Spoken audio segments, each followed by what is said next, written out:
Hey everybody, welcome back to Other Speed Shop. On this video, I'm going to just do a real quick,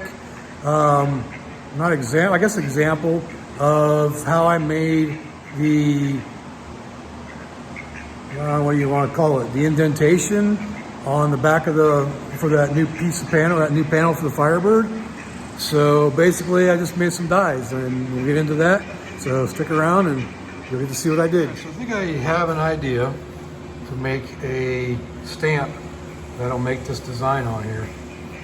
So I'm going to show you what I'm going to do. All right, so I wanted to find some way of doing this little indentation on the sheet metal I made. You can see I figured it out. I figured out a way. This is what I came up with.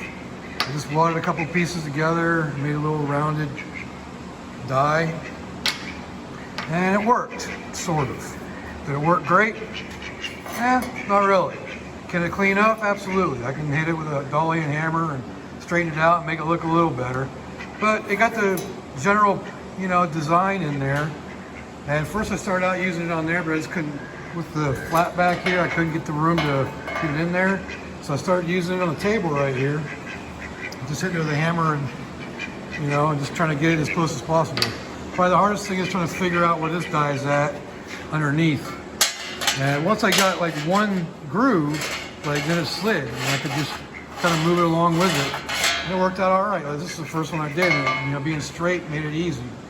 But I just got to go back in there with a hammer and dolly and clean it up a little bit, straighten the metal back out so it'll fit back in there the way it's supposed to.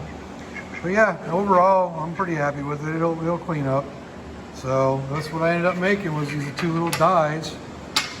And I know definitely better ways of doing it, but this is what I had laying around. So I made it out of scrap metal. And like I said, I just use a hammer and dolly to straighten it back out. And yeah, that's about it. All right, so like I said, is it pretty? No. Will it do the job? Absolutely.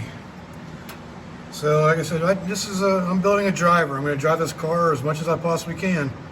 So it's going to be the first time, like I said, that this thing's been sealed back here, and I'm pretty happy with what the outcome is. So it doesn't look great. Like I said, if I had some better tools and some better machines, I could probably do a little better job than that. But it works for me. I'm fine with that. All right, that takes care of this video on making these little dies to make that indentation. It came out on that. Still, like I said, I still got to go through and straighten it back out and clean it up, make it look a little better. Yeah, there's definitely better ways of doing it. And I wish if I had a mill or something, I could easily make a die. I could stamp the whole thing out. But, until I get a Bridgeport or something like that, then, I'm working with what I got. So I hope you liked the video. If you did, leave a like down there. Subscribe if you guys subscribed, and leave a comment. Let me know what you thought. All right? Until next time, I'll see y'all later.